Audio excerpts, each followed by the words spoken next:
السلام علیکم ناظرین، سیاست کی خبروں میں آپ کا استقبال ہے۔ خبروں کا آغاز کرتے ہیں سرخیوں کے ساتھ۔ اسد اویسی کے خلاف بھی اشتعال انگیز تقریر کا مقدمہ درج۔ اکبر اویسی کی سنگاریڈی کورٹ میں پیشی، آئندہ سماعت 28 جنوری تک ملتوی۔ سوامی کملانند بھارتی سے پولیس تحویل میں پوچھ تاچھ کا آغاز، سادھوؤں کا احتجاج، وزیر داخلہ سے نمائندگی۔ تلنگانہ مسئلے پر حیدرآباد میں ماحول گرم، متحدہ آندھرا اور تلنگانہ حامیوں کے علیحدہ اجلاس۔ پاکستانی وومنز کرکٹ ٹیم کا دورہ غیر یقینی کا شکار۔ پیش ہے خبروں کی تفصیل۔ حیدرآباد کے رکن پارلیمنٹ اسد الدین اویسی کے خلاف بھی اشتعال انگیز تقریر کا ایک معاملہ درج ہوا ہے۔ ملکاج گری کی مقامی عدالت کی ہدایت پر پولیس کشائی گوڑہ نے اسد اویسی اور اکبر اویسی کے خلاف مختلف دفعات کے تحت مقدمہ درج کیا ہے۔ عدالت نے پولیس کو ہدایت دی ہے کہ 23 جنوری تک تفصیلی رپورٹ پیش کرے۔ ستیش اگروال نامی ایڈوکیٹ نے ملکاج گری کورٹ میں دونوں کے خلاف اشتعال انگیز تقاریر کی شکایت کی تھی۔ پولیس نے بتایا کہ مقدمہ درج کر لیا گیا ہے اور عدالت میں رپورٹ پیش کی جائے گی۔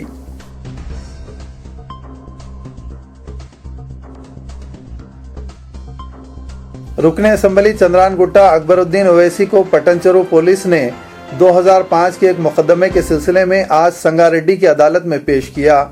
انہیں پی ٹی وارنٹ پر عادل آباد جیل سے سنگاریڈی کورٹ میں پیش کیا گیا، جہاں جج نے مقدمے کی ابتدائی سماعت کے بعد آئندہ پیشی 28 جنوری کو مقرر کی ہے، جس کے بعد پولیس نے انہیں دوبارہ عادل آباد جیل منتقل کرنے کا فیصلہ کیا ہے، جہاں وہ اشتعال انگیز تقریر کے مقدمے میں 22 جنوری تک عدالتی تحویل میں ہیں۔ 2005 میں قومی شاہراہ کی توسیع کے موقع پر میدک کے موضع متنگی میں ایک مسجد کو حکام کی جانب سے شہید کیے جانے پر تنازع پیدا ہوا تھا۔ اس وقت کے کلکٹر انل کمار سنگھل سے بحث تکرار کے بعد مجلسی قائدین کے خلاف مقدمات درج کیے گئے تھے۔ اسی دوران ایڈیشنل فرسٹ کلاس مجسٹریٹ نظام آباد نے اکبر اویسی کو 19 جنوری کو عدالت میں پیش کرنے کا حکم دیا ہے۔ 8 دسمبر کو نظام آباد میں اشتعال انگیز تقریر کے سلسلے میں اکبر اویسی کے خلاف مقدمات درج کیے گئے تھے۔ ٹو ٹاؤن پولیس نے عدالت میں درخواست پیش کرتے ہوئے اپیل کی ہے کہ اسے اکبر اویسی سے پوچھ تاچھ کی اجازت دی جائے، جس پر مجسٹریٹ نے پی ٹی وارنٹ جاری کیا۔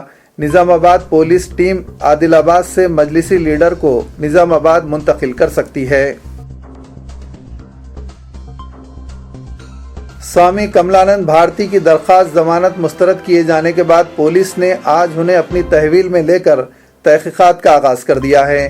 کملانند بھارتی کو اشتعال انگیز تقریر کے سلسلے میں سری سیلم سے گرفتار کر کے حیدرآباد منتقل کیا گیا تھا، جہاں مقامی عدالت نے انہیں 14 دن کی عدالتی تحویل میں دیا۔ عدالت نے تحقیقات کے لیے 2 دن کی پولیس تحویل میں دیا ہے، جس کا آج پہلا دن تھا۔ اسی دوران سوامی کملانند کی گرفتاری کے خلاف سادھوؤں اور وشو ہندو پریشد نے اپنا احتجاج جاری رکھا ہے۔ سادھوؤں نے کل راج بھون میں داخلے کی کوشش کی تھی، جس پر پولیس نے گرفتار کر کے انہیں بنجارا ہل پولیس اسٹیشن منتقل کر دیا۔ سادھوؤں نے رات بھر احتجاج جاری رکھا۔ ان کا کہنا تھا کہ کملانند بھارتی کی رہائی تک احتجاج جاری رہے گا۔ سادھوؤں نے مندروں میں پوجا بند کرنے کی دھمکی دی ہے۔ اسی دوران سادھوؤں کے ایک وفد نے وزیر داخلہ سبیتا اندرا ریڈی سے ملاقات کی اور سوامی کملانند بھارتی پر عائد مقدمات سے دستبرداری کا مطالبہ کیا ہے۔ سپریم کورٹ کے نامور ایڈوکیٹ و بی جے پی قائد رام جیٹھ ملانی کے خلاف شہر کے جیڈی مٹلا پولیس اسٹیشن میں مختلف دفعات کے تحت مقدمہ درج ہوا ہے۔ انٹرنیشنل ہیومن رائٹس آرگنائزیشن سے وابستہ ایڈوکیٹ نے میڈچل عدالت سے رجوع ہوتے ہوئے رام جیٹھ ملانی کے خلاف مقدمہ درج کرنے کی درخواست کی تھی۔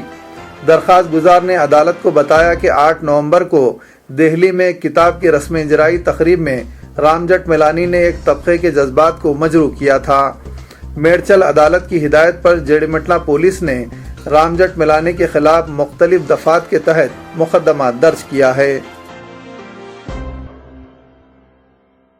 حیدرآباد کے سرد موسم میں آج اس وقت ماحول گرم ہو گیا جب ریاست کی تقسیم کے مسئلے پر سرگرمیوں میں شدت پیدا ہو گئی۔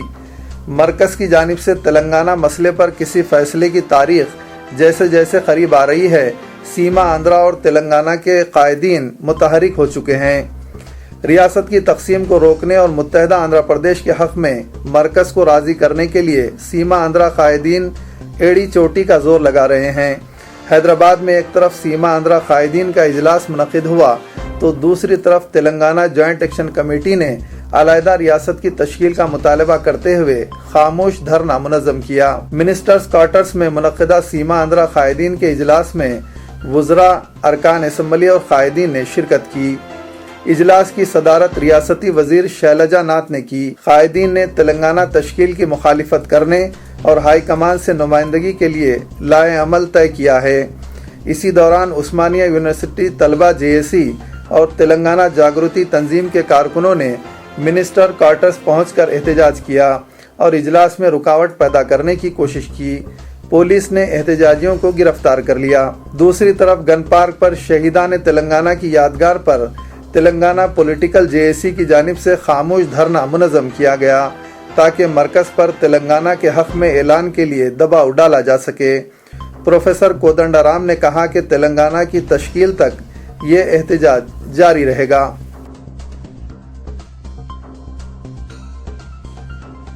بھارتیہ جنتا یووا مورچہ کے کارکنوں نے سیکریٹری پروین کمار کی قیادت میں دفتر نمائش سوسائٹی پہنچ کر کل ہند صنعتی نمائش میں قائم پاکستانی اسٹالز کو فوری برخاست کرنے کا مطالبہ کیا۔ پاکستانی فورس کی جانب سے ہندوستانی فوجی کے قتل کے خلاف BJP کارکنوں نے برہمی کا مظاہرہ کرتے ہوئے نمائش سوسائٹی کے عہدیداروں پر پاکستانی اسٹالز کی برخاستگی کے لیے زور دیا، بصورت دیگر نمائش میں احتجاج منظم کرنے کی دھمکی دی۔ اطلاع ملتے ہی پولیس کی بھاری تعداد نمائش میدان پہنچ گئی۔ نمائش سوسائٹی کے عہدیداروں نے احتجاجی BJP کارکنوں کو تیقن دیا کہ سوسائٹی کا ہنگامی اجلاس طلب کیا جائے گا۔ اجلاس میں پاکستانی اسٹالز کی برخاستگی سے متعلق فیصلہ کیا جائے گا۔ اسی دوران نمائش سوسائٹی کا ہنگامی اجلاس منعقد ہوا۔ اجلاس کے بعد نمائش سوسائٹی کے سیکریٹری سکیش ریڈی نے بتایا کہ اجلاس میں پاکستانی اسٹال کے ذمہ داروں کو بھی مدعو کیا گیا تھا، جنہوں نے اپنے طور پر صنعتی نمائش سے واپس چلے جانے کا فیصلہ کیا ہے۔ نمائش میں پاکستانی پویلین میں جملہ 14 اسٹال تھے، جن میں مختلف گھریلو سامان اور دیگر اشیاء نمائش اور فروخت کے لیے رکھی گئی تھیں۔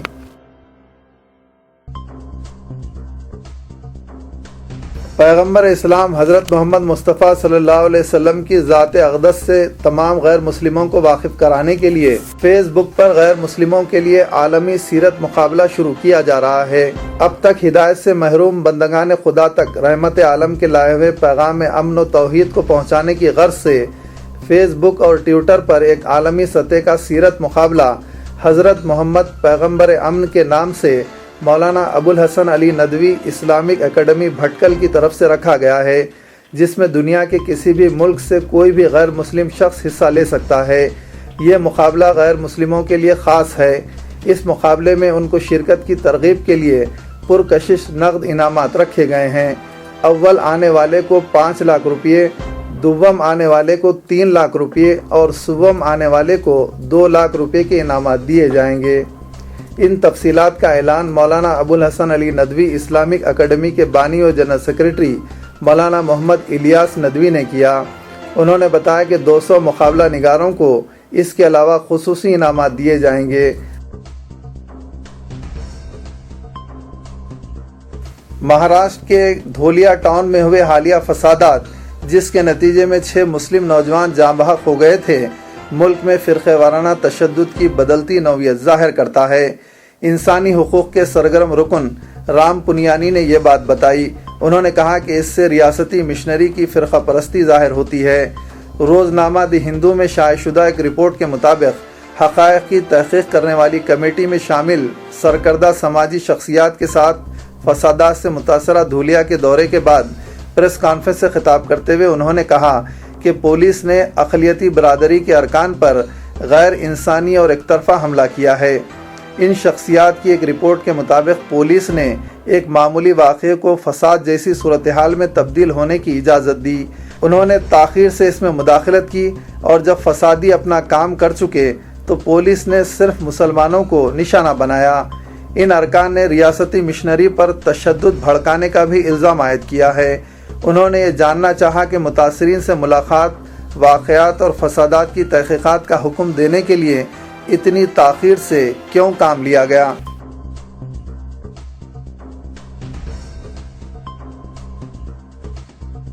کرناٹک میں برسر اقتدار بی جے پی نے کہا کہ وہ مانڈی ضلع کے سری رنگا پٹنہ تعلقے میں مرکز کی تجویز کے مطابق ٹیپو مسلم یونیورسٹی کے قیام کے لیے اراضی فراہم نہیں کرے گی۔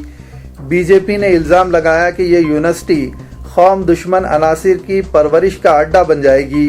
تاہم مرکزی وزیر اقلیتی بہبود کے رحمان خان نے کہا کہ یونیورسٹی بہر صورت قائم کی جائے گی۔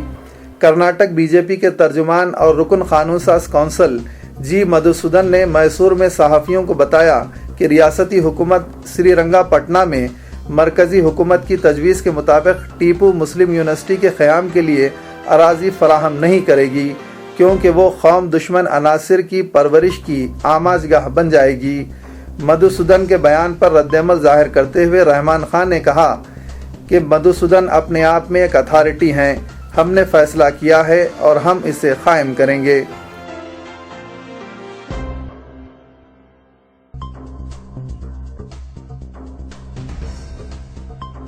پاکستان کی وزیر خارجہ ہنا ربانی کھر نے خط قبضہ پر فائرنگ کے واقعات سے دونوں ملکوں کے درمیان پیدا کشیدگی کو کم کرنے کے لیے اپنے ہندوستانی ہم منصب سلمان خورشید کے ساتھ وزارتی ملاقات کی تجویز پیش کی ہے۔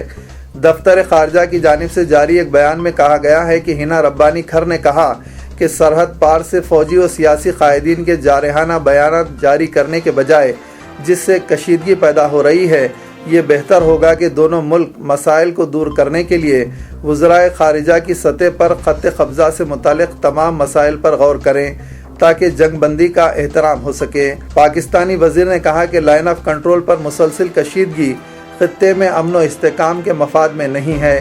یہ ضروری ہے کہ دونوں ملک بات چیت کے ذریعے تمام مسائل کو حل کرتے ہوئے امن کو یقینی بنانے کے لیے درکار ذمہ داری کا مظاہرہ کریں۔